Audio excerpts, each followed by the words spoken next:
Synchronisation et communication entre processus. Une ressource désigne toute entité dont a besoin un processus pour s'exécuter.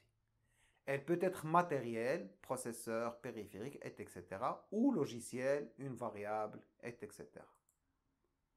Chaque processus dispose d'un espace d'adressage propre et indépendant, protégé par rapport aux autres processus. Les processus doivent souvent communiquer et partager différentes ressources entre eux. Alors, comment faire pour protéger l'espace de chaque processus et en même temps, on veut partager des ressources entre les processus. Donc, solution, l'exclusion mutuelle. Soit le programme suivant qui peut être exécuté par plusieurs utilisateurs en même temps. On fait une réservation. Si nombre de places est supérieur à 0, si on a toujours une place, alors réserver une place et décrémenter nombre places. Ça semble logique. On peut dire qu'il n'y aurait jamais de problème avec un processus comme ça, avec un programme comme ça. Supposons que l'utilisateur 1 exécute ce programme. Après avoir passé le test avec nombre place égal à 1, ici, si nombre place est égal à 1, il est ici dans réserver une place, il se fait préempter. Il est arrêté par l'ordonnanceur. L'utilisateur 2 exécute le même programme et nombre place devient 0. Il a exécuté tout le programme, il a réservé, nombre place était à 1, 1 moins 1 c'est 0, maintenant nombre place il est à 0. Quand l'utilisateur 1 reprend l'exécution, nombre place devient moins 1, puisque lui il était déjà ici, donc il ne va plus faire le test, il passe directement à nombre place égale à nombre place moins 1, donc nombre place maintenant est à moins 1, chose qui n'est pas logique. Et on vient de vendre plus de places qu'on possède. Alors la solution pour l'exclusion mutuelle, solution 1, ressources critiques et section critique pour garantir l'exclusion mutuelle. Une ressource critique est une ressource qui ne peut être accédée que par un seul processus à la fois. Même si le processus est préempté, il n'y a aucun autre processus qui va utiliser cette ressource critique. Le code d'utilisation d'une ressource critique est appelé section critique. Là où on utilise cette ressource critique, ça s'appelle une section critique. Pour définir une section critique, elle est précédée d'un prélude et est suivie par un postlude. C'est comme ça qu'on définit qu'il y a une section critique. Revenons à l'exemple de tout à l'heure. On va définir une section critique. Avant l'utilisation de la ressource critique qui est nombre place, on va ajouter un prélude, appelé ici masqué it.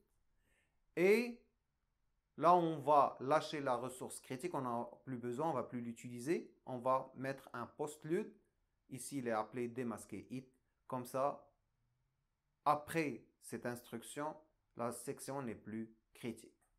Donc, la section critique, c'est entre masqué it et démasqué it. Solution 2, le sémaphore. Sémaphore, il est offert par le système d'exploitation. Il fonctionne comme un distributeur de jetons. L'acquisition d'un jeton par le processus lui permet de poursuivre son exécution. Sinon, il est bloqué. Un sémaphore SEM est une structure système composée de une file d'attente L de processus, un compteur K appelé niveau du sémaphore qui contient initialement une valeur val. Cette structure ne peut être manipulée que par 3 opérations indivisibles. Exécution non interrompue. On ne peut pas interrompre ces opérations. Init, c'est pour initialiser le sémaphore, mais à vide la file L et initialise K par val, le nombre de jetons qu'on veut distribuer. Pour cette ressource, on va décider que juste 10 qui vont la prendre, alors val va être à 10 à l'initialisation. PSEM attribue un jeton au processus appelant s'il en reste au moins 1. et décrémente K parce qu'on a déjà donné un jeton, on doit décrémenter le nombre de jetons restants. Sinon, elle bloque le processus dans la file L. S'il ne trouve pas de jeton, PSEM, elle va bloquer le processus qui a demandé le jeton. VSEM rend un jeton au SEM et réveille un processus de la file L. Rendre le jeton au SEM, ça veut dire incrémenter le K, incrémenter le nombre de jetons restants, et en même temps, elle va aller réveiller un des processus qui demandait un jeton. On revient à l'exemple. Section critique pour l'exemple avec sémaphore mutex.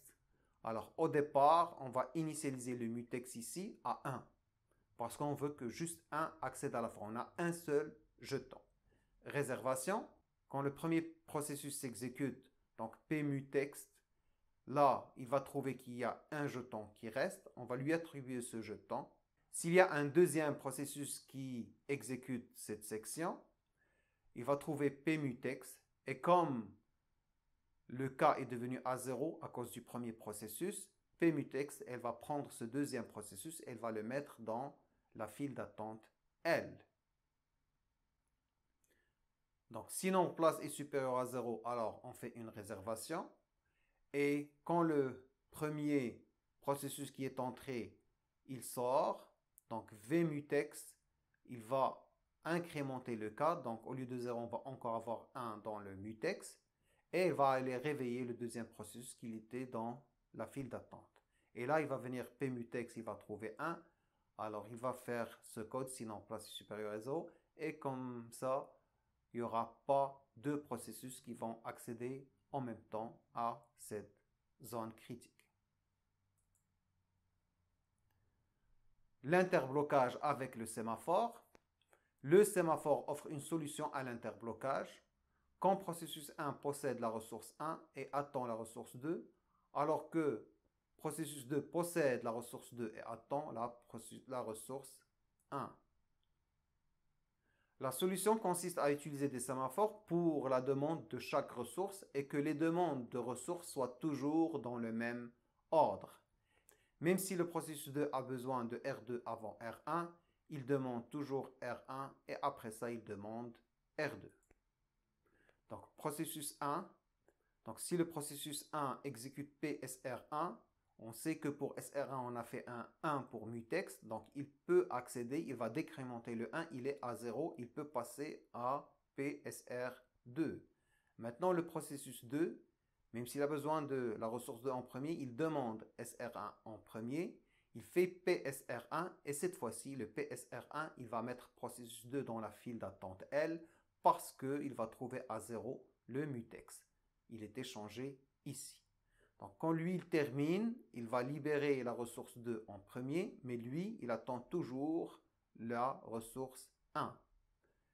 Et quand lui libère la ressource 1, lui va rentrer maintenant, il va trouver à 1 et le PSR1, elle va décrémenter encore le mutex et il passe à PSR2 et comme ça, il n'y aurait jamais d'interblocage. Avec le sémaphore, on peut avoir aussi un schéma lecteur-rédacteur, juste pour vous montrer qu'on ne l'utilise pas juste pour l'interblocage. Pour que les informations d'une zone mémoire ou un fichier avec accès partagé restent cohérentes, on peut avoir plusieurs lecteurs, mais jamais plusieurs rédacteurs. On ne doit pas avoir aussi un rédacteur et un ou plusieurs lecteurs en même temps. On ne peut pas écrire et lire en même temps. Et on ne peut pas écrire par différents rédacteurs en même temps. Pour le rédacteur, c'est simple. On initialise l'accès à 1 et on fait paccess. S'il n'y a personne, s'il est toujours ce jeton, alors il peut rentrer et dès qu'il rentre, le 1 il devient 0 et c'est fermé pour tous les rédacteurs lecteurs. Quand il termine, vaccess, il libère. Il rend à 1 access. Donc les autres peuvent accéder à nouveau. Pour les lecteurs maintenant, on va faire des tests, on veut que cette zone soit critique, alors on fait un pmutex. Ça n'a pas de rapport avec l'accès, c'est juste pour cette zone qu'elle soit critique, pour que plusieurs lecteurs ne font pas ces tests en même temps. Alors pmutex pour bloquer un autre lecteur pour cette zone, Il y a un lecteur qui arrive, donc on augmente le nombre de lecteurs. NL, elle est initialisée à 0. Maintenant, puisqu'il y a un qui est rentré, qui a passé le PMUText, alors on augmente le nombre de lecteurs. On va tester si c'est le premier lecteur. Si c'est le premier lecteur, alors on va aller voir est-ce qu'on a accès à la ressource. On fait paccess. Si le rédacteur est sorti, alors access est l'état 1, donc il peut rentrer. Mais s'il y a toujours un rédacteur, access est à 0, donc le P, elle va faire en sorte que ce lecteur, il va être mis sur la file d'attente L. À ce niveau ici, le lecteur est en train d'utiliser la ressource. Et le rédacteur ne peut pas rentrer parce qu'on a fait un paccess ici. Le access, il est à 0 ici. Mais on fait un vmutext, c'est pour un autre lecteur qui va venir. Lui, il a le droit d'accéder à la ressource ici. Donc, si un deuxième lecteur arrive, on a fait vmutext, donc avec pmutext, il peut rentrer. Et il va faire NL égale à LL plus 1. Donc, on incrémente NL.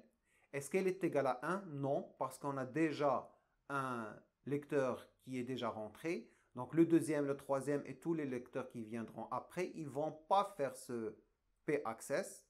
S'il l'avait fait, il n'aurait pas entré parce qu'il est à 0. Mais ils ne vont pas le faire parce qu'on a déjà un lecteur à l'intérieur et on permet les autres lecteurs de lire. Ils sont tous ici en train de lire. Maintenant, quand est-ce qu'on va libérer la ressource? C'est à la sortie du dernier lecteur. Donc ici, ce code pmutext, c'est une zone critique aussi. Il ne faut pas que plusieurs lecteurs y accèdent en même temps. Un qui sort, on fait NL égale à NL moins 1. Et si NL égale à 0, ça veut dire si c'est le dernier lecteur, on fait VAccess. C'est là qu'on libère access. Access devient A1 et un rédacteur peut entrer. Aussi, un nouveau lecteur peut entrer. Fancy et vmutext pour libérer cette zone critique. C'est comme ça qu'on peut faire un lecteur-rédacteur où on peut avoir plusieurs lecteurs ou un rédacteur. On a vu la gestion des processus, maintenant la gestion des fichiers. Le système de gestion de fichiers, le SGF, est la manière de stocker et d'organiser les données dans des fichiers sur une unité de stockage. Le disque dur, un CD, une clé USB, etc. Il permet aussi la manipulation de ces fichiers.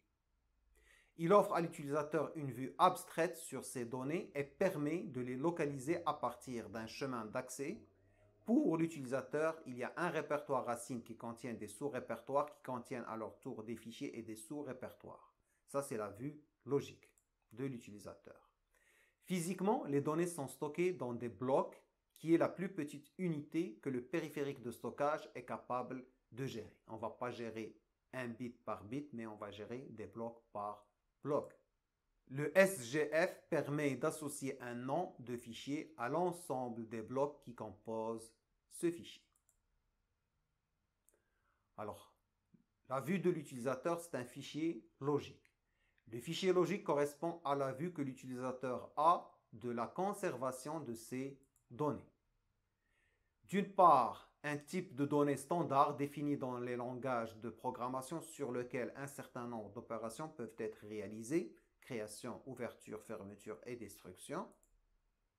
Et d'autre part, un ensemble d'enregistrements accessibles par des fonctions d'accès en lecture-écriture selon un mode d'accès. Est-ce qu'il est séquentiel, indexé ou direct? Ça, c'est la vue d'un fichier logique que l'utilisateur a de son fichier. Il ne se soucie pas des blocs physiques qui composent le fichier. Les modes d'accès définissent la manière dont les enregistrements qui composent un fichier sont accessibles. Il y a un accès séquentiel. Il traite les enregistrements dans l'ordre où ils se trouvent dans le fichier, les uns à la suite des autres. Tu veux lire, tu commences au départ et tu commences à lire bloc par bloc tous les enregistrements. Pour lire l'enregistrement à la énième position, la lecture commence du premier. C'est ça l'accès séquentiel. Accès indexé. Il permet d'accéder directement à un enregistrement, quelle que soit sa position dans le fichier. Un champ commun à tous les enregistrements sert de clé d'accès. Avec ce mode d'accès, un fichier est accessible en lecture seule, en écriture seule ou à la fois en lecture et en écriture. L'accès direct. L'accès à un enregistrement se fait en spécifiant sa position relative par rapport au début du fichier. C'est un cas particulier de l'accès indexé où la clé d'accès est la position de l'enregistrement dans le fichier. Maintenant, on passe au fichier physique. Réellement sur le disque, comment est-ce qu'il est organisé ce fichier? Le fichier physique correspond à l'entité allouée sur le support permanent qui contient physiquement les enregistrements définis dans le fichier logique. Par exemple, le HDD, physiquement, nous avons des cylindres, nous avons des pistes, nous avons des plateaux et des pistes et des secteurs et des têtes de lecture et écriture pour lire ces blocs. Le fichier physique est donc constitué d'un ensemble de blocs physiques qui doivent être alloués au fichier. Les méthodes d'allocation maintenant, il y a des allocations contiguës, c'est les plus simples. Elle exige qu'un même fichier occupe un ensemble de blocs physiques contigus. Un fichier, il prend plusieurs blocs adjacents. Donc c'est l'allocation contiguë. Allocation par zone, c'est une variante de l'allocation contiguë qui autorise un fichier à être constitué de plusieurs zones physiques distinctes. Lors de la déclaration d'un fichier, la première zone primaire est allouée et les zones suivantes secondaires sont allouées au fur et à mesure de l'extension du fichier. Vous avez un fichier, vous avez écrit 100 lettres par exemple. Donc fichier 1, zone principale, on l'a créée, elle est là. Vous avez commencé un deuxième fichier, fichier 2, une zone principale de fichier 2, elle est là. Et après ça, vous pouvez avoir une zone secondaire. Vous avez ajouté deux choses au fichier 1. On peut avoir le fichier 1, une zone secondaire ici. C'est la continuité du fichier 1. Elle n'est pas contiguë. Cette allocation s'appelle allocation par zone. Allocation par bloc chaîné. Un fichier est constitué d'une liste chaînée de blocs physiques qui peuvent être dispersés n'importe où sur le support de masse. Ici, le fichier 1, il commence ici. Pour trouver le prochain bloc, on va suivre un lien. Donc, c'est comme une chaîne et on trouve le prochain bloc. Le fichier 2, c'est le bloc 7. Après ça, 14, 15, 10, 5, 12. Vous voyez qu'ils sont n'importe où dans la mémoire et ils sont chaînés. À partir d'un bloc, on connaît c'est quoi le suivant. Windows propose une table d'allocation de fichiers, la FAT, pour regrouper l'ensemble des chaînages des blocs clusters de fichiers. Allocation indexée. Toutes les adresses des blocs physiques constituant un fichier sont rangées dans une table appelée index. Cette table elle-même est contenue dans un bloc du disque. Donc, on veut accéder au fichier 1, on va aller chercher sa table d'index. Elle est sur un bloc, on lit ce bloc et on va trouver tous les blocs qui constituent ce fichier. Au lieu de suivre par une chaîne, là on a tous les blocs qui sont écrits dans une table. Maintenant, la correspondance entre fichier logique et physique. Le système de gestion de fichiers effectue la correspondance entre fichiers logiques et physiques par le biais d'une table appelée répertoire qui contient le nom logique du fichier, le type du fichier, l'adresse physique du fichier, comment accéder au bloc physique du fichier, la taille en octets ou en bloc du fichier, la date de création du fichier, le nom du propriétaire du fichier et les protections appliquées au fichier, les droits de lecture, écriture et d'exécution. Donc le répertoire, c'est quelque chose comme ça. Nous avons un répertoire racine et nous avons une structure arborescente. Du répertoire racine, on peut aller à un répertoire qui s'appelle Arthur. Et il y a aussi un répertoire Julie dans le répertoire racine. Dans Arthur, il y a un répertoire texte. Et là, il y a un fichier F1, et là, il y a un fichier F2. Donc, c'est la vue que vous avez des répertoires, des dossiers. Mais sachez que chaque répertoire, il est composé des éléments qu'on vient de citer. Ça, c'est la structure arborescente des répertoires.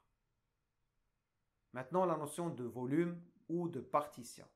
Pour éviter d'avoir des milliers de fichiers de nature différente dans le même support, on peut diviser l'ensemble du SGF en morceaux indépendants appelés volume ou partition. Chaque partition agit comme un disque virtuel repéré par un label et doit être connecté à l'arborescence de fichiers en un point d'ancrage qui correspond à un répertoire, ce qu'on appelle montage. Dans le schéma ici, on peut avoir une partition A qui contient des fichiers et des dossiers et des fichiers. Ça peut même être sur deux disques durs distincts, par exemple. Une partition B ici et une partition C. Ils agissent comme s'ils étaient des disques durs à part, mais c'est juste des partitions du même disque dur. Comment est-ce qu'on gère les notions de volume et de partition? Avec Windows, nous avions la FAT, la table d'allocation de fichiers. Elle comporte un secteur d'amorçage, contient la table des partitions. Les secteurs de boot, informations sur la structure du disque, taille d'un secteur, nombre de secteurs par piste et le programme de chargement du système d'exploitation en mémoire. Un exemplaire de la FAT. Une copie optionnelle de la FAT, en cas où on perd la FAT, on peut la récupérer. Et le répertoire racine ou principal, le root directory. Et la zone de données et de sous-répertoire. Le répertoire racine comporte 112 entrées de 32 octets chacune. Une entrée comporte le nom de fichier sur 8 octets, l'extension du nom du fichier sur 3 octets, le .png, .txt, etc. Les attributs du fichier sur 1 octet qui disent si le fichier est caché, si c'est un fichier système, si c'est un répertoire, est-ce qu'il est archivé, est-ce qu'il est accessible en lecture seule.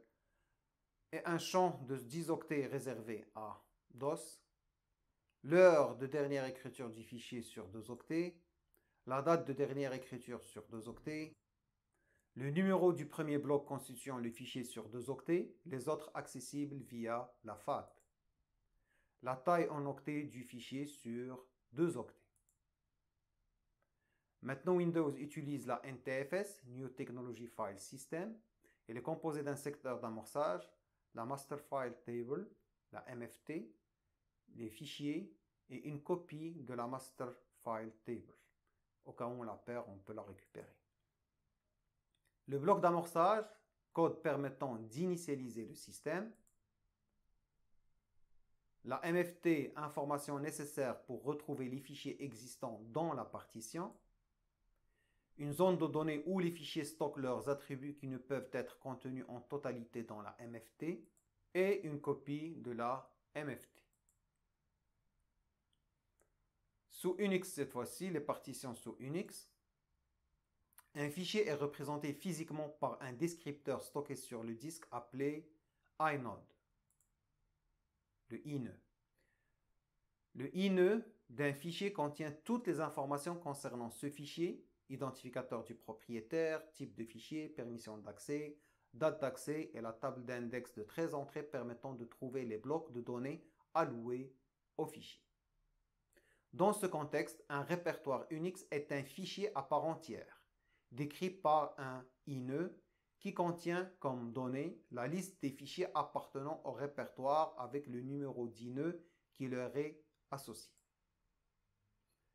Une partition Unix a le format suivant: bloc boot, superbloc, liste des INE et bloc de données.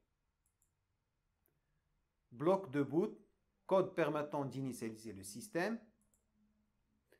Superbloc, information sur le SGF associé à la partition, taille du SGF, nombre de blocs libres et l'adresse du premier, nombre d'INE disponibles et l'adresse du premier.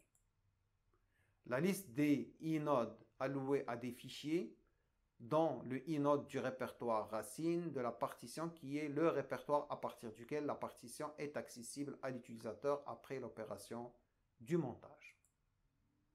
Bloc de données constituant les fichiers. Maintenant, on termine avec les opérations sur les fichiers. C'est quoi les opérations qu'on peut faire sur les fichiers? La création se fait d'abord une demande de création avec un nom logique et divers attributs, le type, la taille, le mode d'accès, etc. Vérification du système d'exploitation qu'aucun fichier du même nom n'existe dans le répertoire de création. On ne peut pas avoir deux fichiers qui portent le même nom dans le même dossier. Ajouter une entrée au répertoire pour le nouveau fichier. Lui allouer à partir de la liste des blocs libres de l'espace physique. Et mettre à jour l'entrée du répertoire.